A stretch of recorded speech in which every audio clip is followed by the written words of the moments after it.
Good evening, Shabbat Shalom. Shabbat Shalom. It's good to see everybody. And for those watching live stream, it's good to be seen and to know that you are out there and worshiping with us. I wonder how many of you know the name Mike Krzyzewski? Okay, so I see several nods. Mike Krzyzewski, whose last name is spelled with 5 consecutive consonants. If you include Y as a consonant, K-R-Z-Y-Z, and he lets us off the hook by calling him Krzyzewski.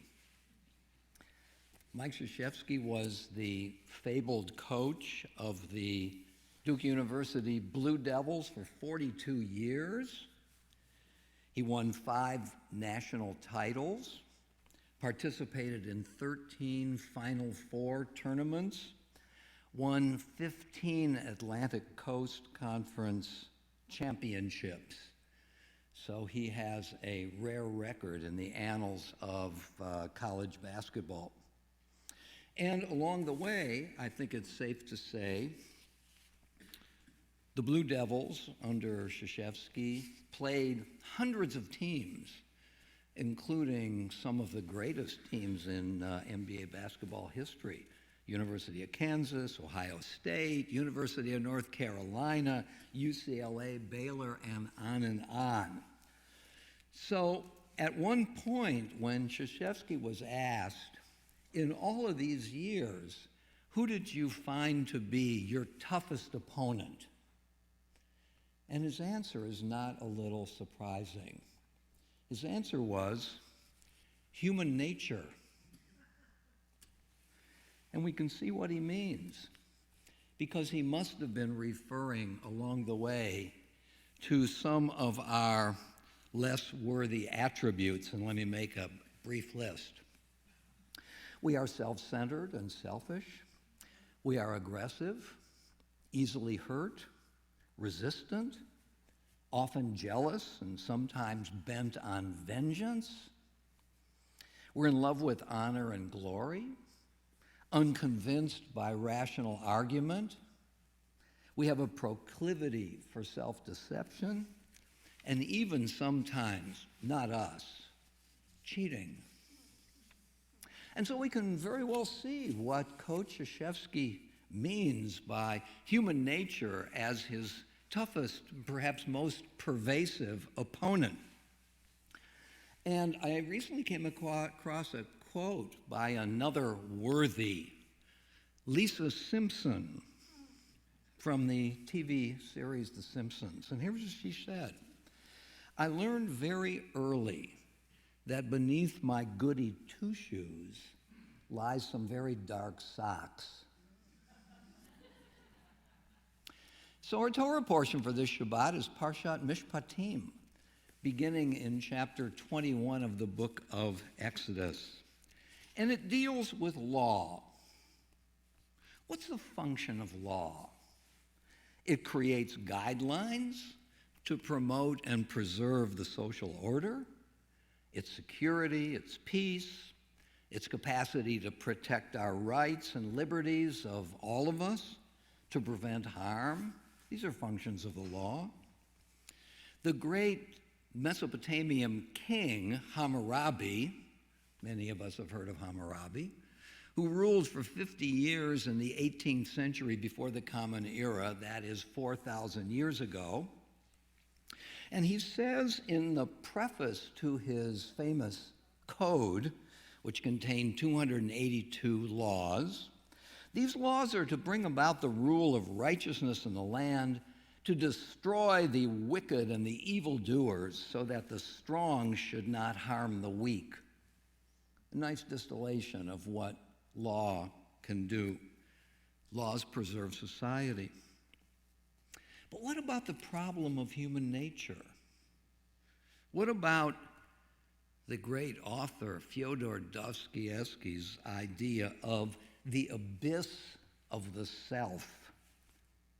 As you may know, that Dostoevsky at one point asked his nieces and nephews to go into an empty room and look quietly in the mirror and stare into their own eyes for 5 minutes, what might they come to see? The toughest opponent, human nature. So how does law, aside from its function, its public function, its social function, for example, in our parsha for this week, how does law deal with human nature and the abyss of the self as an obstacle? So I want to explore this by pointing to some examples from our parsha. First of all, our Torah portion and its ever-sagacious author points out and exposes our less promising tendencies. You shall not wrong a stranger or oppress him, for you were strangers in the land of Egypt. Our xenophobic tendencies to be suspicious of the other, to fear the other, to put the other out of our reach. Or from chapter 22, if you lend money to my people, to the poor among you, do not act toward them as a creditor. We don't want to be taken advantage of. We're going to ask for interest.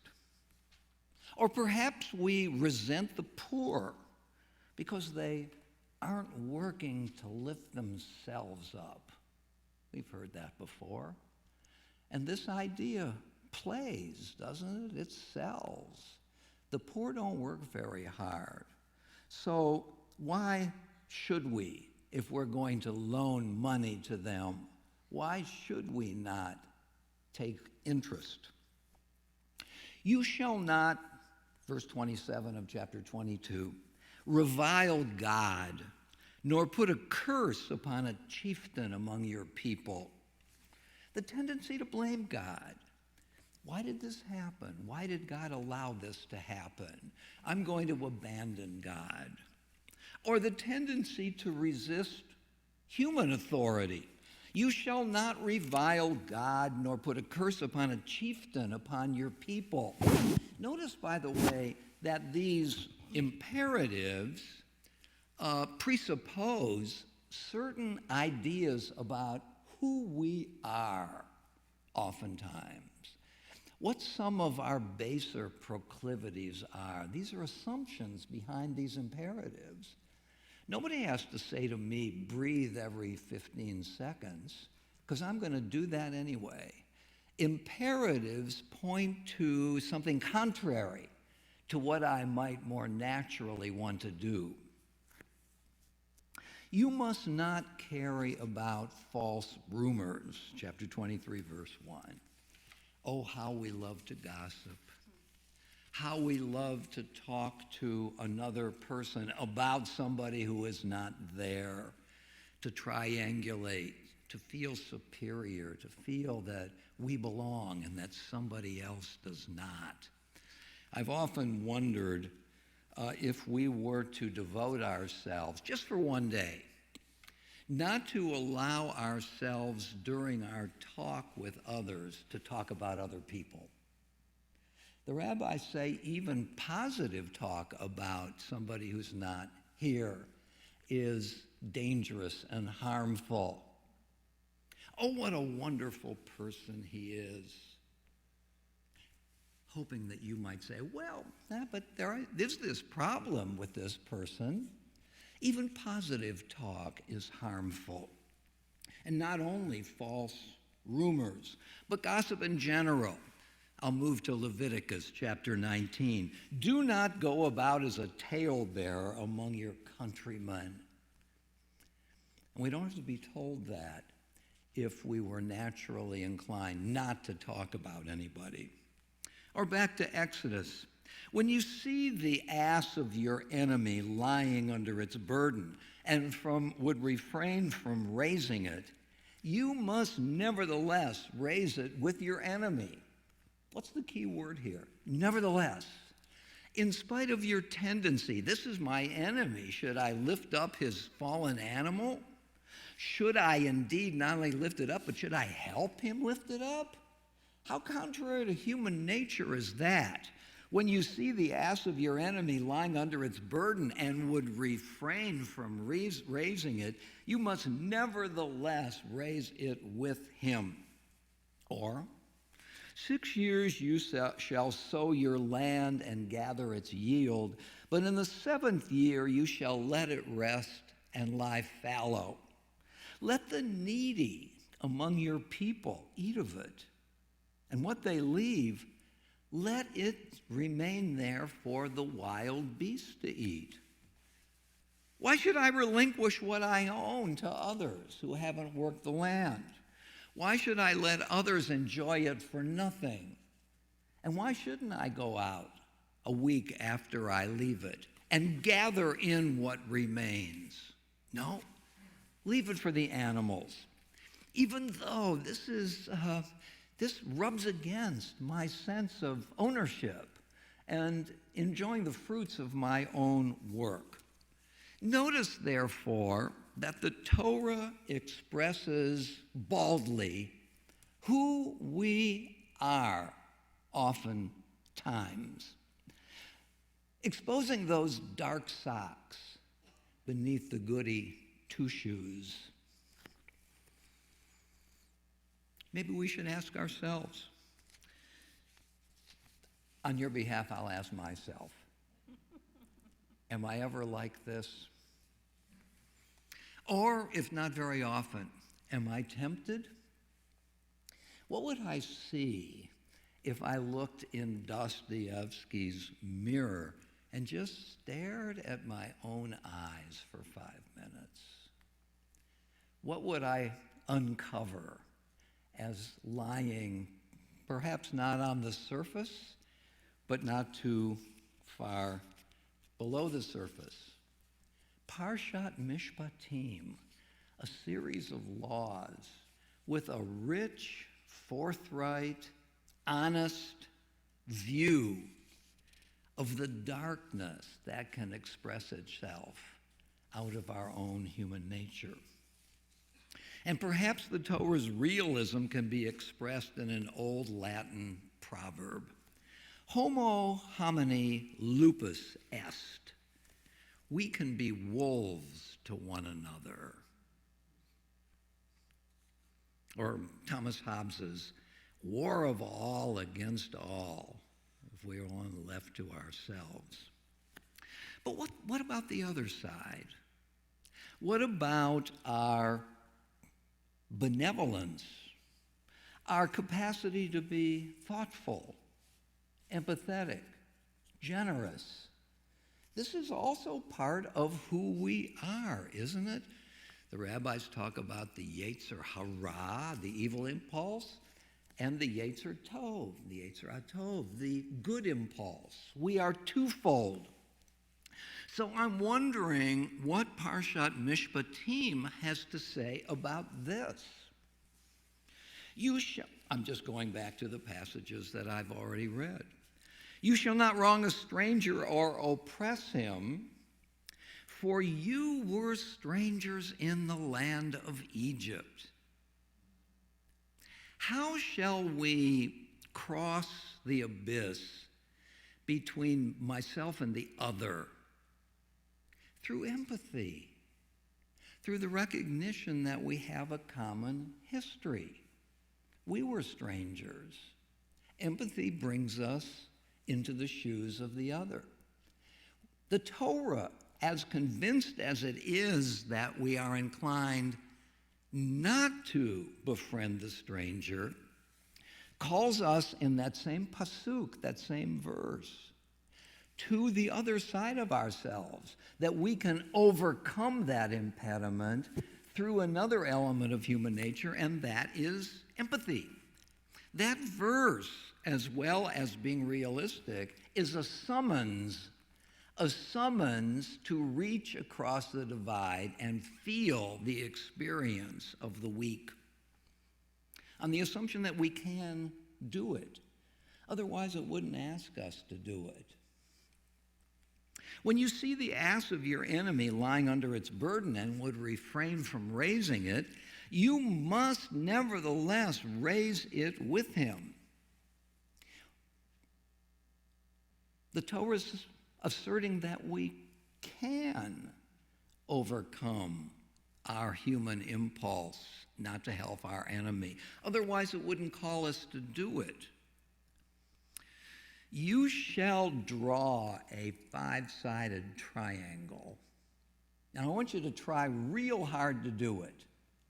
But we can't do it by definition. Nobody in his right mind would call us to do it. We're only called to do what we can do.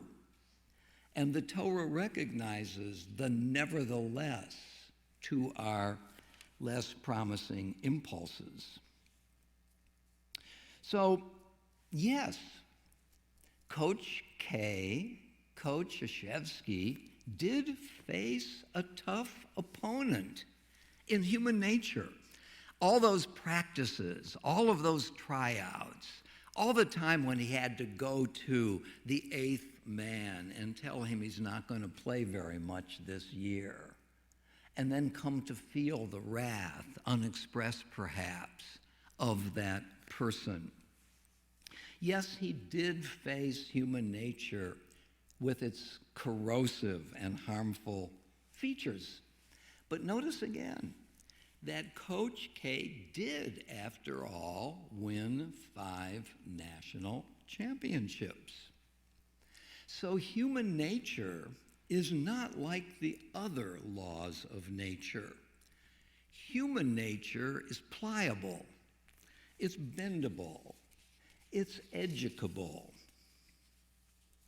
Sigmund Freud, founder of modern psychoanalysis, not only identified what he calls, and I quote, the fatal flaws that cut through our psychic lives, but he also devised therapeutic methods designed to wean us from our negative tendencies and for us to be able to live more productive lives. And we can be weaned. And if we can't, we might as well discard education. Because what is education other than to educe out of ourselves positive possibilities? If we can't be weaned, then education and all sorts of therapies are futile.